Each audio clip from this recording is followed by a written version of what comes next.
राजाको पर्वसँग हामी सुरु गरिरहेका छौँ। अनि यो ख्रिस्ट राजाको पर्व क्याथोलिक धर्म परम्परा अनुसार बेसी भएको छैन।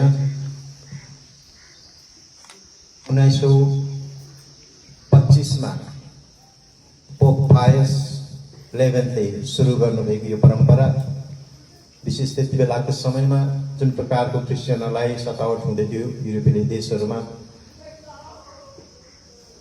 विभिन्न प्रकारको झुटा प्रचारहरू गरिकन क्रिस्चियनहरूले आफ्नो विश्वासी ख्रिस्टलाई राजा भनी घोषणा गर्नुभयो। त्यस समयदेखि यो परम्परा चलिआएको हो।